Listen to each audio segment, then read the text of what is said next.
E eu me sinto muito honrado, pastor, em tê-lo cá pela segunda vez. Você é bem-vindo. Deixa Deus te usar.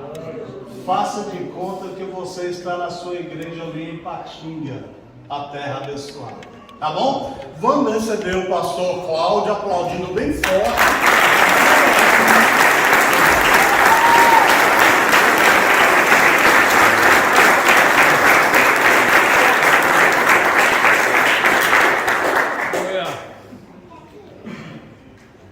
Queridos irmãos, com alegria eu desejo cumprimentá-los com a paz do Senhor Jesus. Amém! Eu vou aproveitar a gentileza de vocês já estarem sobre os pés e convidá-los ao texto da Palavra de Deus. E em sequência eu irei tecer aqui alguns comentários de gratidão a Deus. Abra sua Bíblia, por favor, no livro de Josué, dentro da prevista temática já proposta por vocês mesmos. Josué capítulo 1, por favor.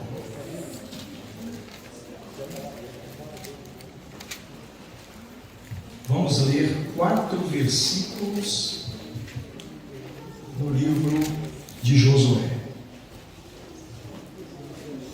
Josué, capítulo 1, nós vamos ler 4 versículos para endossar a proposta temática do versículo 9. Portanto, leremos o versículo 6, o 7, o 9, obviamente, e posteriormente o 18. Começamos então no versículo 6. Se nós já podemos ler, eu gostaria que vocês manifestassem-se dizendo amém. Amém! Josué, capítulo 1, versículo 6, diz-nos o texto: Esforça-te e tem bom ânimo, porque tu farás a este povo herdar a terra que jurei a seus pais que lhes daria. Versículo 7. Tão somente esforça-te e tem muito bom ânimo, para teres o cuidado de fazer conforme toda a lei que meu servo Moisés te ordenou. Dela não te desvies, nem para a direita, nem para a esquerda, para que prudentemente te conduzas por onde quer que andares. Versículo 9. Não te mandei eu? Percebam a interrogação. Não te mandei eu? Esforça-te e tem bom ânimo.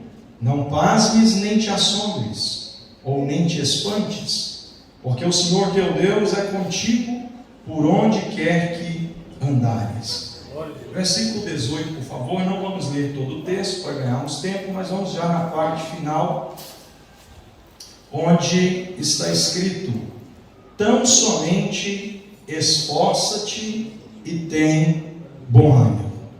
Nós lemos por 4 vezes a palavra de Deus, sugerindo-nos a proposta de se esforçar. É sobre o porquê o autor desse texto pondera por 4 vezes a necessidade de se esforçar, que eu pretendo pregar para vocês aqui nessa noite. Podeis tomar assento. Muito obrigado pela gentileza de ter estado de pé até aqui. Antes que eu entre no texto, meus queridos irmãos, eu quero, a priori, agradecer ao Senhor Deus, ao Deus dos céus, o Deus da minha vida, o Deus da minha salvação, que me permite voltar ao país de Portugal, retornar a esta igreja e fazer uso de sua palavra, servindo ao reino de Deus, servindo aos irmãos. Isso é um privilégio indescritível. Falta-me palavras para agradecer a Deus por tamanha honra que Ele tem me dado. Quero agradecer ao pastor Marcos, que é uma pessoa muito agradável no tratar. Quero agradecer ao Senhor e à igreja que Deus confiou aos seus cuidados pela bênção de estar aqui por mais uma vez. Agradecer de forma muito especial ao meu amigo e irmão Caleb e aos seus companheiros auxiliares da organização deste evento. E a vocês, meus queridos irmãos, todos vocês, sem exceção, que pertencem ao grupo de homens desta igreja. muitíssimo obrigado. Que fique registrada a minha gratidão, porque a festa pertence a vocês, a história é de vocês e vocês estão me permitindo fazer parte disso. Muito obrigado. Agora, depois de já ter feito aqui alguns comentários de gratidão, eu torno extensivo e público também o abraço da minha família. Nós somos uma equipe. Muito provavelmente agora eles estão pregando junto comigo aqui, só que na intercessão lá em casa. Um abraço da minha esposa, a irmã Aire, um abraço dos meus filhos Levi, Cláudio Júnior e a Rapinha do Tacho, a menininha da bochecha rosinha, igual eu assim, pastor, a Elisa Clarice. Então recebo de verdade, meus irmãos, um abraço da minha família. Eu quero pensar com vocês, ou não somente pensar, construir junto com vocês um pensamento acerca deste texto. Eu achei pertinente por demais o que vocês tematizaram para este evento, visto que não é só propício, é atual a necessidade de se esforçar. Todos nós, sem exceção, vivemos dias de exaustão física, mental, exaustão espiritual.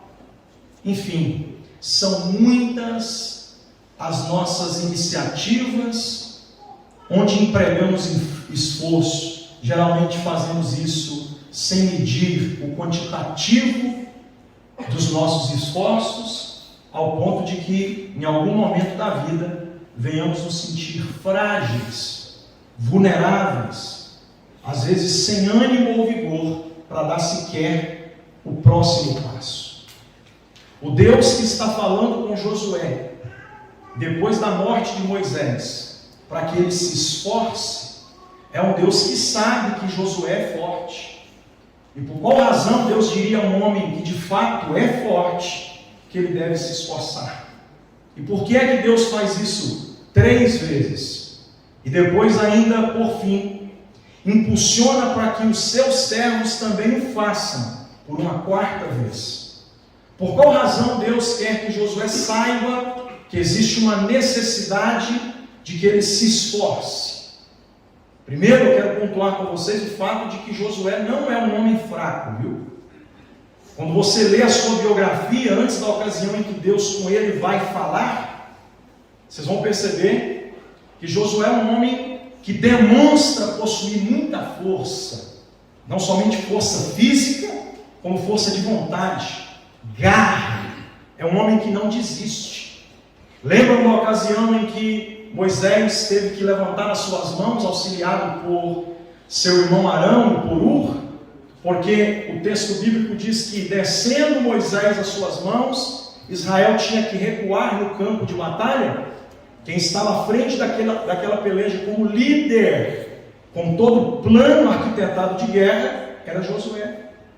E eu não sei se vocês perceberam o contexto aqui, mas o fato é que Moisés não tinha força para ficar com a mão para cima sempre. Quando ele se cansava, Josué, que tinha que recuar, continuava pelejando mesmo na defensiva, como alguém está dizendo: estou cansado, mas não desisto.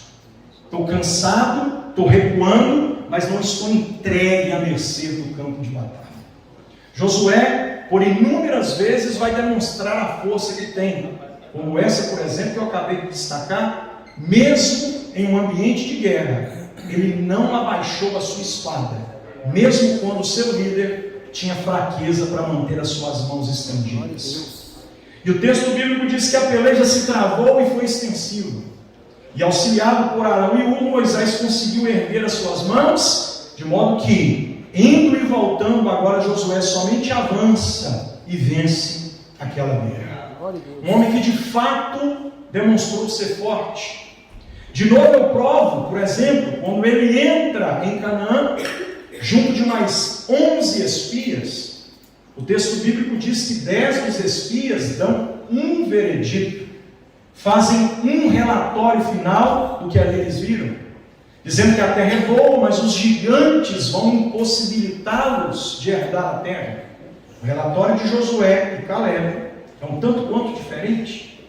Eles vão dizer que a terra realmente tem gigante. Todavia, se o Senhor se agradar de nós, nós herdaremos a terra. Enquanto uns elogiam e montam o acumulado de obstáculos, Josué aponta apenas um obstáculo e mostra o tamanho do seu Deus. Se o Senhor se agradar de nós, nós herdaremos a terra. Construindo então com vocês esse rápido pensamento de que Josué não é um homem fraco, porque ele se posiciona demonstrando ter muita força. Entendam então o porquê Deus disse a ele que ele deve se esforçar. Quando Deus fala pela primeira vez no versículo 6, e faz isso aparentemente de forma redundante por mais 3 vezes, ele não faz de forma redundante. Deus não está sendo exagerado no que quer propor. Em todas as vezes que Deus se apresenta a Josué para dizer que ele deve se esforçar, Deus está fazendo isso com um objetivo distinto, não é com a mesma perspecção. Ou seja, Deus não está olhando apenas por um ângulo de visão, não é apenas por uma perspectiva. Deus fala por 4 vezes, das quais 3 ele mesmo é quem vai verbalizar, e a 4ª ele verbaliza por meio dos seus servos. E ele faz isso com alguns objetivos e não apenas um. E é isso que é interessante. Não há exageros aqui de informações no texto. A gente lê 4 vezes a necessidade de esforça-te. É Deus declarando para ele essa necessidade. Não há nenhum exagero aqui. Paulo, quando escreve a Timóteo no capítulo 3, versículo 16, da segunda epístola, ele vai dizer que a palavra de Deus é completamente proveitosa e digna de toda a aceitação. Significa dizer então que tudo que está aqui é legítimo, não há exageros e nem faltas. Tanto é que o próprio João, ao escrever o fim do Apocalipse, ele disse que há daquele que acrescentar, porque não está faltando nada, e há daquele que tirar, porque não é excesso de nada, um pingo ou um jota do livro desta lei. Está tudo aqui, tudo que precisamos saber, e nós vamos aprender hoje porque é que Deus falou 4 vezes. Primeira vez que Deus diz, esforça-te, é no verso 6. E se você pegar o contexto, você vai perceber que Josué precisa de força mental. Ele precisa de força emocional. Josué está vivendo um luto, e força emocional é totalmente diferente de força física. Tem muita gente que é forte fisicamente, mas é frágil emocionalmente falando. Josué está vivendo um tempo de luto. O versículo 2 diz o texto: Moisés, meu servo, é morto. Nós estamos vendo Josué pela ótica de um homem fragilizado pela dor do luto. Josué perdeu seu líder, o homem que ele seguiu por 40 longos anos dentro do deserto. Josué perdeu o líder que estendia sua mão, e Deus, por meio das suas ações milagrosas, miraculosas, fazia com que mar se abrisse, com que pão caísse, com que codornas voassem para o arraial, com que pedras jorrassem águas, com que nuvens de fogo estivessem dando cobertura à noite, com que nuvens trazendo refrigério estivessem direcionando o povo pelo dia. E agora ele pensa consigo: como é que eu vou dar continuidade a uma missão tão grande? Eu não me sinto capaz de ser o sucessor do meu líder. Não somente sinto a dor de já não tê-lo mais, como sinto a limitação de não conseguir ser alguém à altura do que ele foi um dia. Esse homem está abatido. Esse homem de fato precisa de força. E a sua força precisa ser arrancada de dentro de si mesmo. Porque a proposta de Deus não é eu te fortaleço. A proposta de Deus é esforça-te. O verbo de ação se conecta ao pronome, identifica o sujeito que fala. Deus está dizendo a ele: eu não vou te dar força, Eu quero que você encontre a força necessária para você prosseguir. Eu estou já resumindo a minha introdução para fazer a minha primeira aplicação dentro dessa ideia e dizer aos senhores que aqui estão comigo: homens têm mais dureza de expor as suas fragilidades. As mulheres geralmente têm muito mais facilidade de colocar para fora as suas dores. Eu conheço pessoas que têm tanta dificuldade de exporem a sua fragilidade, que em velório de pessoas que eles muito amam, eles vão de óculos de sol, bem escuro.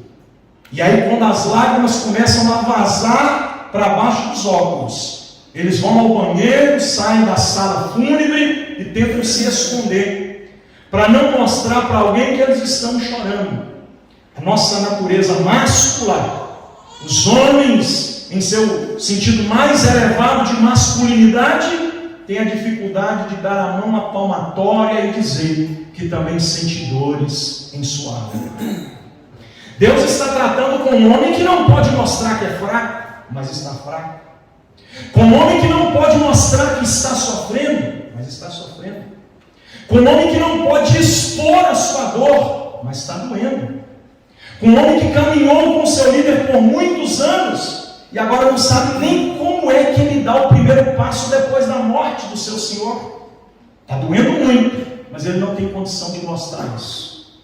Mas eu creio que vocês, assim como eu, acreditam num Deus que nos vê por dentro e sabe de tudo que todo mundo não consegue ver.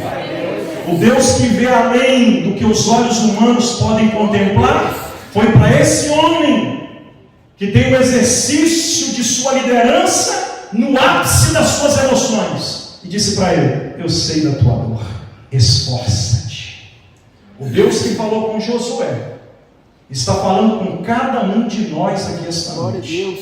E a primeira coisa que Deus está falando conosco é que Ele sabe sim que você precisa se manter forte, mas Ele não desconhece, Ele também conhece a dor da sua alma que você teme expor, colocando para fora. É por isso que Deus disse para Josué: esforça-te, coloque força nas suas emoções. Quem morreu foi Moisés, você permanece vivo. Quem não faz mais é Moisés, você pode continuar fazendo. E eu imagino Josué olhando para Deus em seu diálogo e dizendo: Deus, eu não posso sem Ele.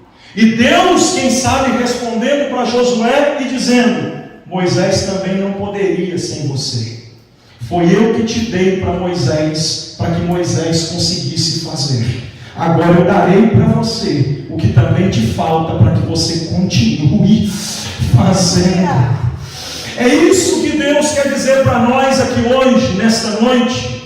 Ele sabe quais são as suas limitações e as dores que você possui, mas Ele tem resposta para cada uma delas. Ele tem resposta para cada uma delas. Glória a Deus. Eu vivi isso bem no início do meu ministério. O meu irmão faleceu, eu só tive um irmão, perdi meu irmão num trágico acidente de carro quando ele completou 18 anos de idade. 2 dias depois que meu irmão morreu, eu já estava pregando em eventos. E, salvo engano, em um evento de homens como esse. Primeiro evento, 2 dias depois que meu irmão morreu. 1 dia depois que eu sepultei ele. Passado algum tempo, eu perdi o meu pai. Eu sepultei ele em 1 dia. No outro dia, eu preguei um evento na nossa cidade. No dia seguinte, eu viajei para outro estado, uma cidade bem longe da minha terra, para pregar novamente em outro evento. Eu não tive tempo para sepultar o meu próprio luto, porque com Deus é assim: quem morreu foi Moisés. Se você continua vivo, você precisa continuar fazendo o que eu te chamei para fazer. E o que é que Deus chamou Josué para fazer? Dar continuidade ao projeto de habitação em Canaã. A promessa que Deus faz é: vocês chegarão em Canaã. O cumprimento da promessa que Deus faz é colocá-los em Canaã. Mas do até quando ao até que, tem também o processo do enquanto isso. E no enquanto isso, muita coisa acontece. Deus nos chamou para um propósito. Ou foi só eu, gente? Será que eu estou pregando só para mim? Tem mais alguém aqui que está debaixo do propósito de Deus? Deus nos chamou para um propósito. Deus tem um propósito para conosco. Mas geralmente nós temos algumas limitações para vivermos o propósito que Deus tem para nós. Existe uma origem e existe um destino. A origem é o Egito. O destino é Canaã. Dentro disso tem uma promessa. Para virar cumprimento tem que passar pelo processo. E o processo muitas vezes é doloroso. Às vezes Deus vai exigir de nós que nós nos coloquemos de pé para viver o que Ele tem para nós no ápice da nossa dor. E Deus está usando a minha boca para dizer para alguém aqui esta noite que Ele vai te dar força para vencer todas as suas emoções. Deus está colocando força dentro da tua vida emocional aqui agora. Eu creio. Por que é que Josué precisa de força emocional, pastor Marcos? Porque sem força emocional, ele não consegue entrar dentro dos planos de Deus, dando o primeiro passo. Até aqui ele está caminhando no projeto, mas ele vem caminhando no projeto sendo liderado por alguém que está na frente dele, puxando e guiando. E agora, quando esse alguém que estava na frente direcionando não existe mais, ele para. Ele olha para a ausência daquele que lhe guiava e diz: daqui para lá eu não vou mais, porque eu não consigo. E Deus está dizendo: esforça-te e tem de bom ânimo, porque eu farei você colocar o meu povo e herdar o que eu prometi aos seus pais. Glória a Deus. Em outras palavras, Deus está dizendo para Josué: mude o ângulo da tua visão. Não olhe para a dor que você está sofrendo, olhe para a promessa que eu estou te fazendo. Tem alguém entendendo o que Deus está falando aqui? É Deus dizendo para ele: eu preciso, Josué, que você comece. Terminar, deixa comigo. Você entendeu isso aqui, gente? Eu vou falar. Tem alguém aí, gente? Tem alguém aí? Se tudo é de frente pentecostal? Deus está dizendo para mim aqui: eu não quero que você termine, eu quero que você apenas comece. Terminar, deixa comigo. Deus já tinha dito que ele ia fazer o povo herdar, sim ou não? Só está faltando força para começar. Deus falou que vai te dar, sim ou não? Só está faltando força para você. Glória a Deus, aleluia. Aí dá glória a Deus quem achar que deve, né? Olha bem aqui para mim, por favor. O que Deus basicamente está dizendo para alguém é o seguinte: terminar, deixa comigo, só comece. Glória a Deus, aleluia. Deus é expert em terminar antes mesmo de começar. O sábio Salomão em Eclesiastes 7:8 ele disse: melhor é o fim das coisas do que o princípio delas. Por que é que Deus está mandando Josué começar? Porque ele já terminou a hora. Você vai, Deus não está dizendo assim: eu acho que você vai conseguir. Não, Deus está dizendo: você vai fazer o meu povo herdar. Glória a Deus. Você vai fazer. Sabe o que Deus está dizendo aqui? O fim eu já fiz, Josué. Só que eu voltei aqui para te dar um start no começo, porque o começo é com você. Porque Deus pode tudo o que quer, mas Ele não faz tudo o que pode, viu? Deus poderia ter pegado Josué no colo e disse: ô tadinho, tá doendo, filhinho, vem para o colo do papai porque eu vou cuidar de você.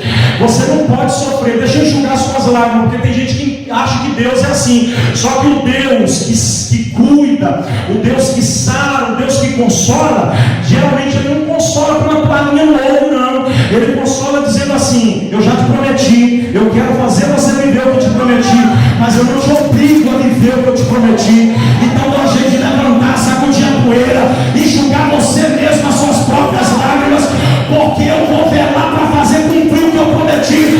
Mas para que isso aconteça também depende de você, Josué.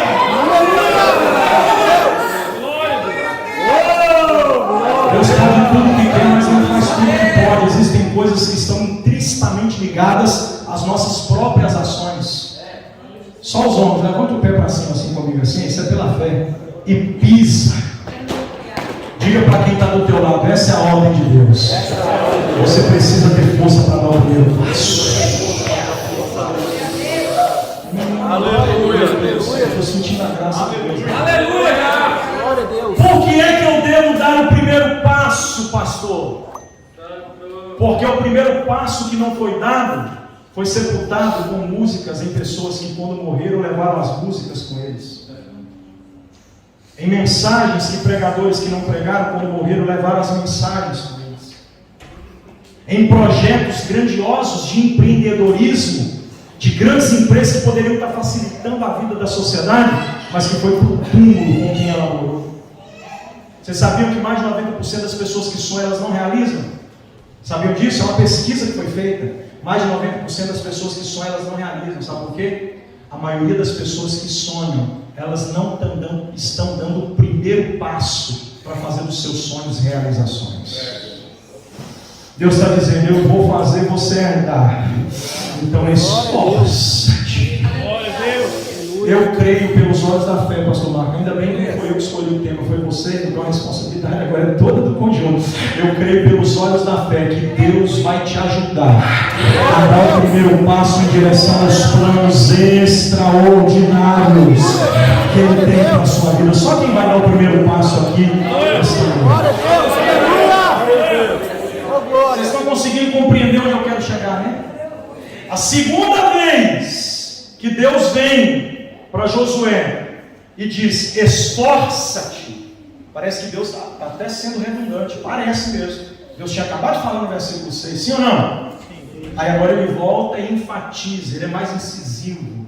Ele diz, tão somente esforça-te. Deus está dizendo para Josué, desse segundo ponto de vista. Estou fazendo uma hermenêutica bem simples do texto. A exegese que eu extraí aqui desse ponto hermenêutico é bem simples mesmo. Nem precisa cavar, estou só arranhando a superfície. Deus está dizendo, eu preciso que você continue. Pastor, mas não faz sentido. Faz. É só você ler o contexto que você vai entender. Josué, dá o primeiro passo e não dá o segundo, é viver pelas metades. A totalidade do que eu tenho para te oferecer. Aleluia, Deus. Pastor, onde você tirou isso? É só você ler o contexto, está escrito assim, ó. Tenhas o cuidado de não se desviar, nem para a direita, nem para a esquerda. O que Deus está dizendo para ele é o seguinte, vai haver vias de possibilidade de desistência no percurso. Vou repetir, posso? Haverá vias de possibilidades de desistência durante o percurso. Só que você precisa continuar. E para continuar você precisa ter força. Glória a Deus, aleluia. Você está ficando mais claro agora, não dá, gente? Está ficando muito claro, não dá? Então quer dizer que não adianta tão somente eu dar o primeiro passo, porque além de ter uma estatística que diz que mais de 90% das pessoas que sonham não realizam, existe também uma outra estatística que diz que mais de 70% das pessoas que iniciaram grandes projetos desistiram antes de terminá-los. Vou caminhar contigo aqui, Vamos juntos, todo mundo comigo, vamos entrar aqui na história de Josué. Josué dá o primeiro passo. Eu imagino ele dando o primeiro passo e a força que ele precisa ter para dar o segundo não é mandou. Então Deus vem e diz, você precisa dar o segundo passo, Josué. Para você fazer o meu povo chegar, não é com um passo só, Josué. A terra eu já preparei, Josué. Se esforça para continuar vivendo o que eu projetei para você, Josué. Não desiste no meio do caminho, não. Deus não é Deus que para no meio do caminho. Ele disse, aquele que começou a boa obra em vós é poderoso para aperfeiçoá-la e terminá-la, concluindo até o dia de Jesus. Olha o que Deus está dizendo para alguns homens aqui. General de guerra. Eu sei das suas frustrações. Eu sei que não é fácil dar continuidade em alguma coisa. Tem gente aqui que tem projetos que, quando começam a sair do papel, o papel é amassado e jogado no lixo. Tem muita gente que vive só na teoria e nunca consegue pôr em prática. Porque Porque quando ele dá o primeiro passo, ele encontra a primeira dificuldade. E aí olha o que Deus está dizendo. Deus diz no versículo 7 que vai ser com ele. Gente, vocês não estão entendendo não? Ele dá o primeiro passo, ele vê o Jordão cheio d'água. Ele dá o primeiro passo, ele vê as muralhas de Jericó. Ele dá o primeiro passo, ele vê que a terra está repleta de gigantes. Tem saduceu, tem fariseu, tem filisteu, tem todo tipo de gente, tem os jebuseus, está tudo ali, inimigos. São todos obstáculos que tentam impedir de dar o segundo, sim ou não? Aí Deus diz: eu serei contigo, assim como eu fui com Moisés, o meu servo. Pastor, o que significa isso? Significa que Deus está dizendo, depois de dar o primeiro passo, vem também a primeira dificuldade. Mas quando a primeira dificuldade vier, lembra-se, eu sou contigo. Vai ter muralha, mas eu sou contigo. Vai ter batalha, mas eu sou contigo. Vai ter gigante, mas eu sou contigo. Vai ter problema, mas eu sou contigo. Vou falar até alguém agora. Vai ter dificuldade, mas eu sou contigo. Continue, Josué. Continue. Glória a Deus. Força para prosseguir. Você tem vontade de me ajudar a pregar? Você pode fazer isso, me ajudar a pregar? Então, Aleluia. ajude mesmo, Glória a sem Deus. constrangimento algum. Ninguém é obrigado a fazer, mas é aconselhado que faça. Olha para essa pessoa que está do teu lado, diga para ela: tenha força para começar. E quando começar, tenha força para prosseguir.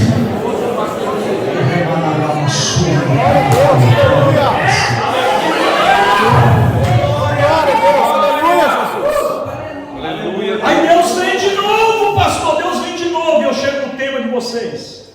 Deus vem de novo no versículo 9 e diz: esforça-te. Quando Deus fala pela terceira vez, Louvado seja o Senhor. Deus fala depois de fazer uma pergunta: não tu mandei eu. Deus estava dizendo o seguinte, posso contextualizar aqui? Não está no texto, mas vou contextualizar para facilitar o seu entendimento. Deus está dizendo para Josué o seguinte: rapaz, você precisa saber quem é que te mandou. É, Jesus. Eu acho que você não entendeu quem é que te mandou. Começar você já começou, prosseguir você já prosseguiu. Agora que está perto de acabar, vai ficar pensando que não vai dar? É, Deus. Vai ficar pensando que não vai chegar? Louvado Glória. Porque ele começou a sentir medo. À medida que ele se aproximou da terra, Deus já fez tudo isso por antecipação, para que lá na frente ele se lembrasse de cada conselho desse de Deus. Quando ele vai começando a entrar na terra, pastor, ele vai sentindo medo. Alguém aqui tem medo além de mim, gente?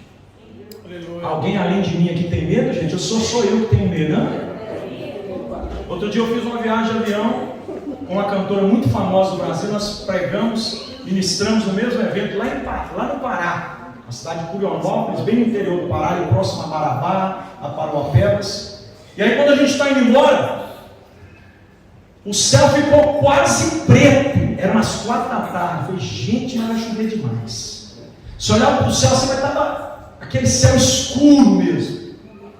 E eu já comecei a ver ela olhando assim: pastor, eu não gosto de viajar quando está assim. E ela já começando a suar frio. E daí a pouco nós entramos naquele avião daquele jeito mesmo. E a chuva caiu, mas caiu água, irmão. Lá no Pará cai água, igual no Amazonas mesmo, cai água. E lá vai aquela, mas chuva. E o piloto decolou no meio daquela chuva toda. Uns 10 minutos que a gente estava sobrevoando, quando o avião planou. E ele falou: tripulação telescopite, ou seja, 10.000 pés. Ô meu irmão, eu não quero nem te contar o que aconteceu nos pormenores, eu vou só resumir. Eu senti o primeiro tremer na primeira nuvem que a gente atravessou. Aquele tremer foi tão esquisito que eu quase saí do banco.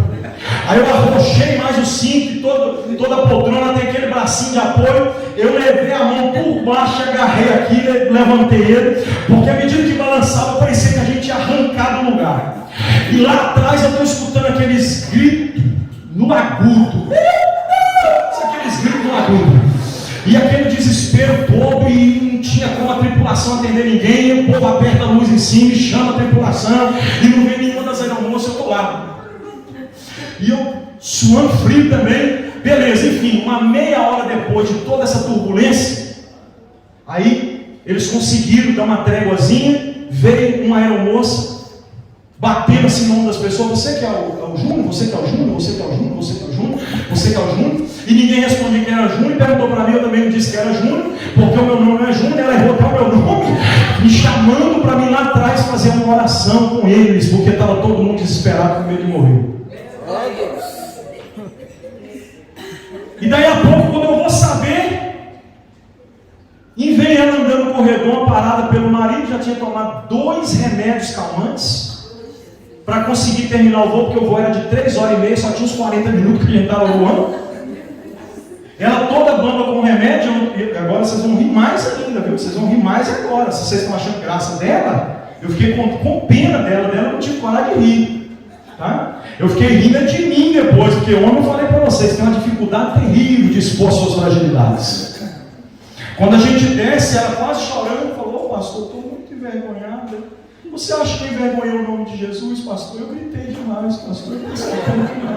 Eu virei para ela e falei assim: minha filha, você não envergonhou o nome de Jesus. Quem envergonhou o nome de Jesus foi quem não teve coragem de falar. Quem sabe que você teve coragem de dizer. Você gritou: meu Deus, me socorre. Jesus, tem misericórdia. Eu senti o mesmo medo que você sentiu. A nossa diferença, sabe qual foi? Porque eu não falei nada, eu fiquei caladinho. Nem o nome de Jesus eu falei. É isso que aconteceu, porque todo mundo tem medo, irmão. Tem ou não tem medo, irmãos? Josué está sentindo medo. Não à toa Deus disse para ele: não pasmes, nem te espantes. Deus está dizendo para ele o seguinte: eu sei que durante um percurso, alguns medos, alguns receios, alguns dilemas, dúvidas internas tentarão dominar a sua mente, o seu consciente, o seu interior. Mas você precisa ter força para vencer tudo aquilo que te amedronta, tudo aquilo que te causa pavor, tudo aquilo que te provoca medo. Aleluia. Eu serei contigo. Oh, glória! Glória! Glória a Deus! Tem alguém que pode levantar a mão assim para cima? Deus está dizendo para Josué o seguinte: Josué, eu quero que você tenha força para começar, que você tenha força para prosseguir, e que você tenha força para concluir. Deus está usando a minha boca, você com a sua mão levantada. Eu profetizo que o Deus de força está descendo entre nós e está dizendo: esforça-te você também. Eu tenho uma promessa para a tua casa, uma promessa para a tua família, uma promessa para o teu ministério, e eu vou cumprir o que te prometi. Então tenha força para viver o que eu te prometi. Glória a Deus. Glória a Deus. O anônimo escritor aos Hebreus, ele mostrou como é que a gente consegue força. Ele disse que os nossos pais na fé arrancaram força da fraqueza. Então vamos lá. É possível eu com um copo de 100 ml de água conseguir encher esse de 600 ml? É possível? É possível eu tirar de dentro de um recipiente de 100 ml conteúdo para encher um de 600 ml? É possível? Mas Deus está falando que é. Porque a força que o ser humano tem é uma força multiplicável. Ou seja, eu estou falando agora de ciência. Você já ouviu dizer, principalmente nós brasileiros, eu sei que tem poucos portugueses, a maioria dos brasileiros certamente ouviram, porque isso é um ditado que se usa muito no Brasil. Eles usam essa expressão: na ânsia da morte. Usa ou não usa? O que é a ânsia da morte? Quando a pessoa está para morrer. Sim ou não? Sim ou não, gente? Sim. Eu já vi a pessoa querendo balear a outra, eu presenciando de perto, vendo a pessoa querendo balear a outra, e a pessoa tomar 2 tiros, quase a queima-roupa, e pular dentro da lagoa, e não morrer, porque na ânsia da morte, ele encontrou força que ele nem sabia que possuía. Já estava lá dentro, é porque ele não tinha explorado ainda toda a força que ele tinha. É porque a gente, na maioria das vezes, não consegue visualizar a verdadeira força que existe em nós. É por isso que o texto diz que os heróis da fé, segundo a visão do anônimo escritor aos Hebreus, capítulo 10, eles arrancaram força da fraqueza. Na verdade, eles não arrancaram força da fraqueza, eles arrancaram força deles mesmos, que eles exploraram um pouco além. Não é que tinha só 100 ml, é porque a força do ser humano é multiplicável. Você perdeu a oportunidade de dar um glória. Então ajuda o teu irmão a dar um glória. Diga para ele se você não sabe a força que você tem. Você não sabe a força que você tem. Você não sabe a força que você tem. A força do ser humano é multiplicável. Eu vou concluir. Deus vem pela 4ª vez. E agora não é Deus falando. É o homem falando em nome de Deus. No versículo 18, nós lemos 4 versículos, sim ou não, meus irmãos? Sim. No versículo 18, que é a última vez onde Deus vem dizer: esforça-te. Quem fala não é Deus na primeira pessoa. Quem fala são os homens. Eles falam em nome de Deus. Olha o que eles dizem para Josué no versículo 18: então somente esforça-te e tem de boa ânimo. Pastor, mas o que quer dizer isso? É só você ler o 17. Eles vão olhar para Josué e vão dizer: se Deus falou que será contigo, assim como ele foi com Moisés, nós também contigo seremos como Moisés já fomos. Glória a Deus! Aleluia! O que quer dizer isso, pastor? Quando a gente encontra força para começar. Abre bem o seu entendimento agora, que você vai pegar isso aqui para levar para casa e nunca mais esquecer. Quando a gente encontra força para começar. Quando a gente absorve força para prosseguir. Quando a gente arranca força da fraqueza. Quando a gente não está aguentando mais, mas mesmo assim se esforça para concluir, Deus manda força de apoio. Vou repetir: Deus manda força de apoio. Os filhos de Israel olharam para Josué e disseram: nós também seremos contigo. Esforça-te, esforça-te. Deus está usando a minha boca para dizer para alguém: se você tiver força para começar, se você tiver força para prosseguir, se existir em você força para concluir, eu te darei força de apoio para as coisas acontecerem. Aleluia! Sabe qual é a maior fragilidade do ser humano nos dias de hoje? Já lhes conto. A maior fragilidade do ser humano nos dias de hoje é a ausência de uma força amiga. Existem 3 grupos de amizade, 3 níveis de relacionamento.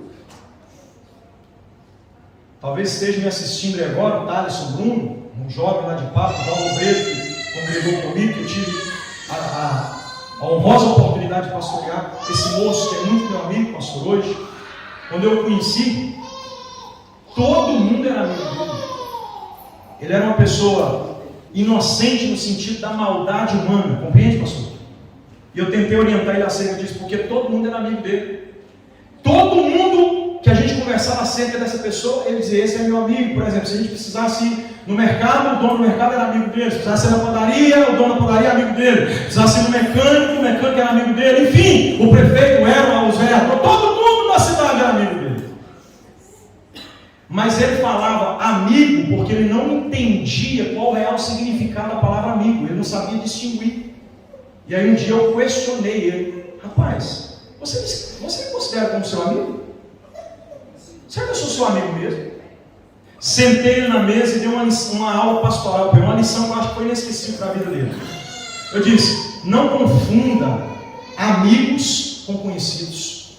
E não confunda amigos com colegas. Porque existem 3 níveis de relacionamento. Temos os conhecidos, temos os colegas e temos os amigos. A filosofia humana, pautada pelos filósofos de alguns séculos atrás, diz que a amizade verdadeira só cabe na mão. Porque se passar de 5, escorrega entre os dedos e cai. A amizade verdadeira tem que ficar aqui, tem que ser guardada dentro da mão. Se não guardar dentro da mão, corre o risco de cair. É tão difícil encontrar verdadeiros amigos que a gente nem consegue tê-los em uma quantidade maior. Quem tem mais de 5 pode glorificar a Deus e exaltar o Senhor com muita veemência mesmo, porque você é um privilegiado. Nós temos muitos conhecidos. Eu, particularmente, vou dizer aqui com muita modéstia mesmo, porque eu não sou uma pessoa midiática. Eu estou começando a me relacionar de um tempo para cá nas redes sociais. mas eu devo ter umas 20 e poucas mil pessoas envolvidas na minha rede de relacionamento. Isso incluindo meu WhatsApp, que são quase 3 mil contatos, minhas redes sociais, Instagram, Facebook, Telegram e o YouTube. Dessas 20 e tantas mil pessoas que se envolvem na minha rede de relacionamento, eu tenho também alguns colegas, essa maioria são apenas conhecidos. Alguns colegas porque com eles eu trabalhei, com eles eu estudei, perto deles eu morei, vizinho deles eu talvez já fui, então são colegas. Mas entre tantas pessoas eu tenho uma fatídica e lastimável história para contar para vocês. É uma fatia da minha biografia, uma dor que eu vivi. Entre essas mais de 20 mil pessoas que se relacionam comigo, que curtem o que eu publico, que comentam o que eu publico, que vez ou outra ligam para mim, mandam uma mensagem, estão comigo. Quando eu estou na igreja, me dá um abraço, um tapa nas costas, que bom te ver, que bom te rever. Essas 20 mil, poucas mil pessoas, quando meu pai morreu, elas não foram no velório pela madrugada. Eu me recordo como se fosse agora. Eu chegando, porque a funerária ligou para mim, que o corpo do meu pai estava chegando na igreja. Quando eu chego na igreja, junto com a minha mãe, deixei minha esposa, minha avó, algumas pessoas em casa, fui receber o corpo do meu pai, eu e minha mãe. Eu sou filho único, eu já disse. Eu olho para a porta da igreja, o pastor com a chave para abrir a igreja. Eu olho ao redor, não tinha mais ninguém. Era 4 horas da manhã. E aí eu com dó da minha mãe, com muita angústia no peito, não querendo deixar ela viver a decepção de ter que pegar na alça do caixão do meu pai. Dentro de mim, eu me peguei perguntando: Senhor, o que eu vou fazer agora? Deus é tão grande que passou uma viatura da polícia militar na hora e eu pedi para que eles parassem. 2 policiais desceram para me auxiliar. O problema é que o pastor tinha problema na coluna. O cara da funerária não ajuda nessa hora. E aí, irmãos, nós éramos apenas 3. De toda maneira não dava para levar. Mas tem uma praça bem em frente a essa igreja. E ao lado dessa praça vem uma rua escura. E quando chega na praça se clareia pela luz, a luminosidade de um poste que está acendendo assim dentro da avenida principal. Eu estou vendo que vem alguém de cabeça baixa lá. Estou vendo que vem alguém. É a força de apoio que Deus manda nos dias de dificuldade. Com as mãos no bolso de uma jaqueta. E quando ele levantou a cabeça, a minha alma sorriu. Eu disse no meu coração: eu sabia que você vinha. Porque amigo de verdade não te abandona no dia da tua dificuldade. Amigo de verdade não te deixa à mercê das adversidades. E é sobre esse tipo de amizade que eu estou dizendo que Deus vai mandar para a sua vida. Gente que vai te abraçar, para te consolar, que vai te empurrar para frente, que vai te colocar para cima. Pregando eu estava até agora há pouco. Aqui para lá eu estou sentindo uma presença. Glória a Deus. Eu termino essa mensagem dizendo que Deus vai te dar amigos que te darão apoio para você conseguir realizar os planos dele. Eu não estou falando de colega que vai te abandonar depois do churrasco, quando o pneu do carro furar debaixo da chuva, não. Eu estou falando de gente que vai estar com você na dor e na alegria, no momento de bonança e na falta de glória a Deus. É esse tipo de gente. Nenhum de nós somos autossuficientes para chegarmos onde Deus quer que cheguemos sem a ajuda de alguém. Não há capacidade em nós de conseguirmos efetuar sozinhos os planos de Deus em nossa própria vida. Eu queria que você colocasse a mão no ombro do irmão que está ao teu lado e dissesse para ele o seguinte: no que depender de mim, você vai chegar onde Deus disse que você chega.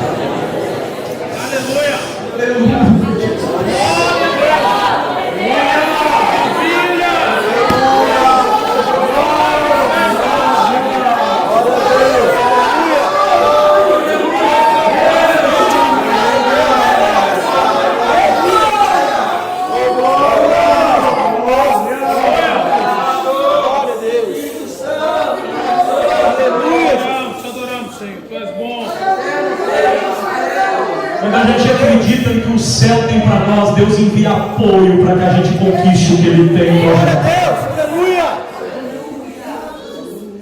Pastor, conclui, porque eu estou ficando já cansado. Eu encerro então, embora o horário que me foi dado, eu ainda tenho aqui 20 e tantos minutos, mas não vou ser prolixo não, vou encerrar aqui agora.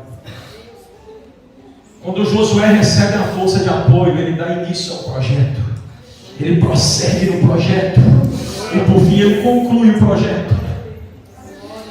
Ele estava tão convicto de que Deus ia ser com ele, que um dia todo mundo resolveu coxar em dois pensamentos. Ele olhou para o povo e disse: é vocês que sabem o que querem para vocês. Só que tem uma coisa: eu e minha casa serviremos ao Senhor.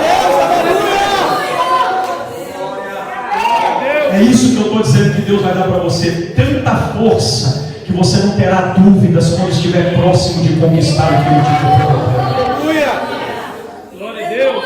Pastor, o que significa força na Bíblia? Eu encerro então. Eu poderia prosseguir respaldando o ânimo, respaldando o fato de Deus ter dito tão somente, que é uma expressão que é mais incisiva ou enfática. Eu poderia pegar aqui a linguística do texto e trazer para o original, mostrar qual é a sua etimologia. Enfim, tem tanta coisa para tratar só aqui no capítulo 1, mas eu vou encerrar com o significado da palavra força. A palavra força não nasceu no hebraico popular, ela nasceu um pouco antes disso. A palavra força não pertence também ao dialeto aramaico, que é uma vertente do hebraico. A palavra força tem origem no acadiano, pois foi no acadiano que o homem conversou com Deus pela primeira vez. E o idioma que era só um até Torre de Babel, em Gênesis 11, quando é multiplicado por Deus pela dureza do coração dos homens, esse idioma que era apenas um, que nasceu de Deus para o homem em sua comunicação, ele traz a etimologia da palavra força com uma duplicidade. Força é um paradoxo.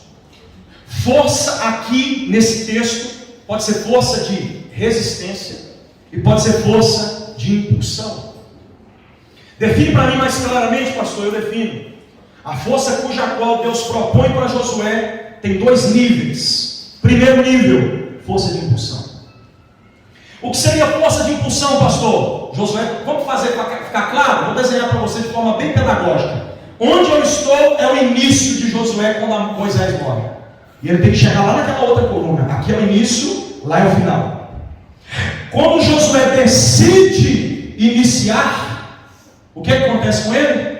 Algumas coisas são obstáculos para que ele prossiga. Sim ou não, gente? Sim. O Rio Jordão se enche, inunda. Primeiro obstáculo.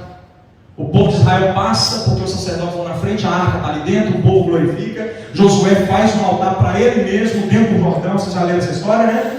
O povo faz um para exaltar a Deus, porque eles pegam 12 prédios para representar as 12 tribos de Israel. Aí Josué pega o dele e fala: vocês podem ter para Israel, para qualquer outra nação, para enfim, para o povo, para todo mundo, para a família A, para a família B, mas eu não posso deixar de ter o meu particular com Deus. Eu também levanto o meu altar aqui, porque eu tenho que ter minha vida devocional. E aí ele vai buscando força, ele vai conquistando. Depois tem as muralhas de Jericó, tem ou não tem? Aí ele passa de novo. Foi outro obstáculo, sim ou não? Sim. Depois tem os gigantes da terra e ele os vence, sim ou não? Sim. Ele vence os saduceus, ele vence também os filisteus, ele vence os jebuseus, ele vai vencendo todo mundo. Vai ou não vai? Pastor, o que significa isso? Isso aqui que significa: Josué está indo, um obstáculo atravessa o seu caminho. Deus tinha dito para ele o quê? Não se desvie nem pela direita nem pela esquerda. Deus está dizendo o seguinte: não tem como utilizar-se de um plano B.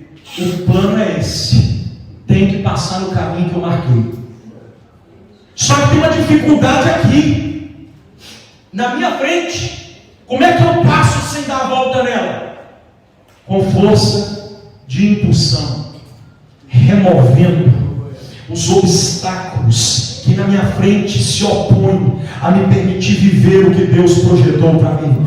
Eu quero profetizar para você aqui debaixo do sangue de Jesus, na autoridade da palavra, como ministro do Evangelho, que Deus te fará alcançar força para impulsionar tudo aquilo que quer parar na tua frente para tentar impedir você chegar onde Ele disse que você chegaria.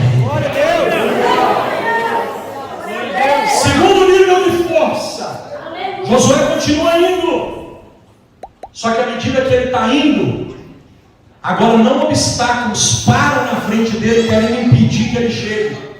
Obstáculos caminham na direção dele para que ele não prossiga. Pastor, é muito difícil entender o seu pregar, não é? Seja inteligente que você vai conseguir pegar facinho aqui, ó. É só você abrir a sua visão. O que significa força de impulsão? Força para você remover do lugar algo que está parado à sua frente. E o que significa força de resistência? É isso daqui. Josué está indo daqui para lá. E de lá para cá, olha como é que vai ficar bem alegórico e simples agora. De lá para cá está vindo uma carreta trucada, carregada com mais de 20.000 toneladas, a mais de 120 km por hora e perdeu o freio. E Deus falou para ele: não saia do caminho. Não dá para correr nem para a direita nem para. Apruma o corpo e resiste à pancada. Vai doer, mas você vai vencer. Deus está dando força para você resistir tudo que a vida fazer vir contra você. Você está percebendo isso aqui? Deixa eu ver quem pega essa palavra. Deus está te dando força para você resistir tudo aquilo que tenta vir contra você. Apruma o corpo, aguenta a pancada, porque crente escolhido, preparado para viver coisas grandes, vão viver pancadas da vida mesmo.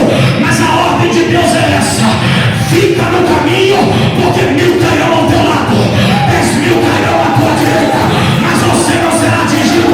Permanecerá de pé, Josué, de pé, Josué.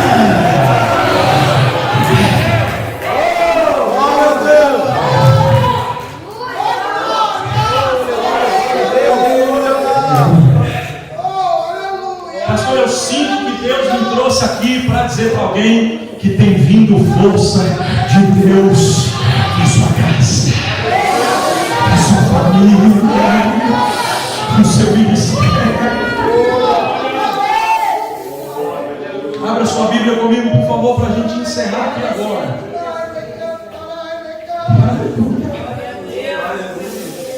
Oh, eu estou sentindo a presença de Deus entre nós, se manifestando entre nós.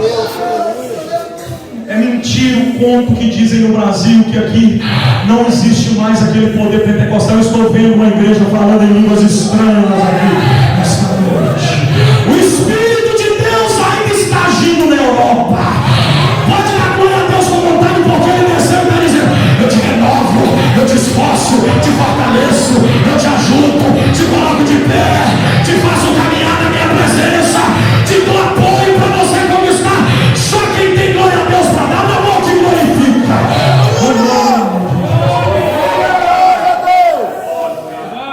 Romanos capítulo 4, versículo 16. Ou melhor, não vamos ler do 16 ao 20 não, que eu prometi que não ia ser prolixo. Então vamos já ler logo o 20 de uma vez. Romanos capítulo 4, versículo de número 20. Eu deixei para achar por último aqui. Glória a Deus. Romanos capítulo 4, versículo 20. Eu vou te dar a senha para você encontrar força. Versículo 20. E não duvidou da promessa de Deus. E não duvidou da promessa de Deus. E não duvidou da promessa de Deus. E não duvidou da promessa de Deus por incredulidade. Mas foi o quê? Foi?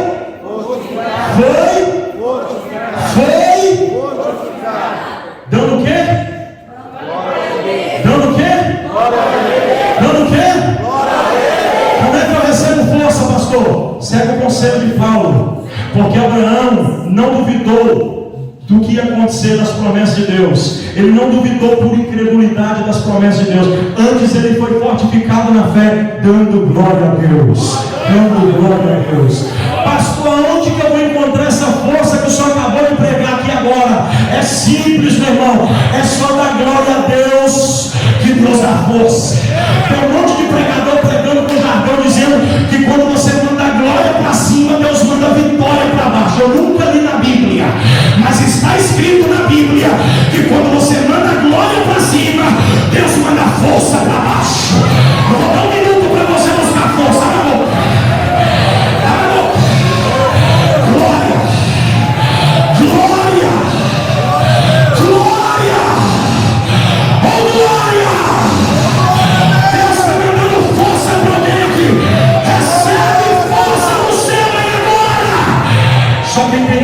manda glória, manda glória, manda glória. Oh, glória! Oh, glória a Deus!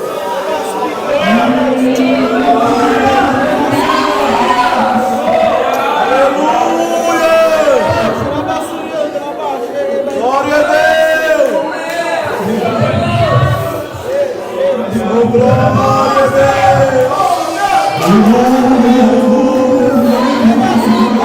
Está sentindo, né?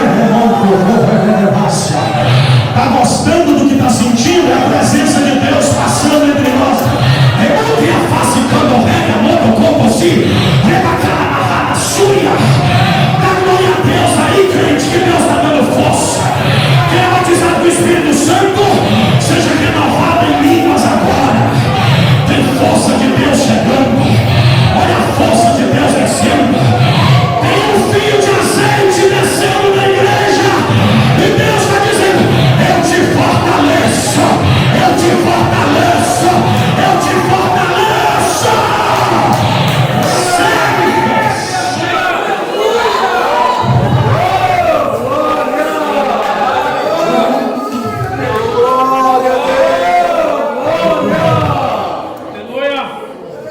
Com a permissão do pastor Marcos, o senhor me permite, meu pastor, eu gostaria de convidar a todos que fiquemos de pé, por favor.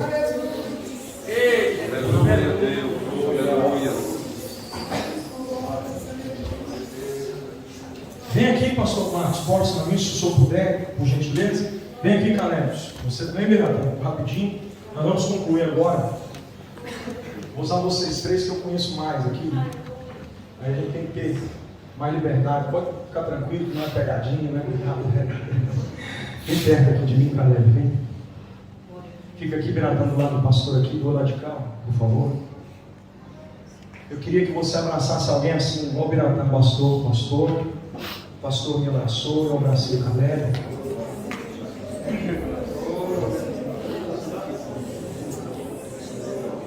Abraça com carinho, não deixa ninguém sozinho, pode ser com 3, com 4.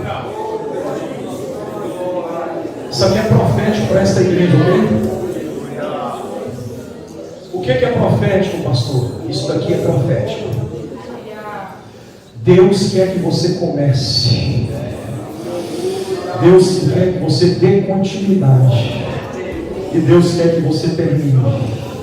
E para provar para você que isso vai acontecer, Ele está colocando uma pessoa do teu lado aí agora para te abraçar. Eu vou te dar apoio. Oh, aleluia. Eu vou te dar apoio. Meu Deus do céu.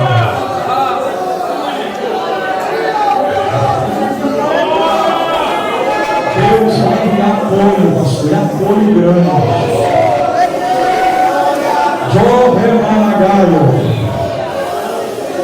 Abraça aí, pastor Biratã, de frente assim, vamos abraçar a galera agora. Eu quero que você abraça alguém assim. Lembra do rapaz que veio no escuro? Lembra do rapaz que veio no escuro para me ajudar a pegar na alça do caixão e voltar na madrugada? Foi o Caleb, esse cara que está aqui me abraçando. É por isso que eu estou hoje pregando. É porque Deus não tem me dado só agendas, Deus tem me dado amigos para me apoiar. Abraça forte essa pessoa que está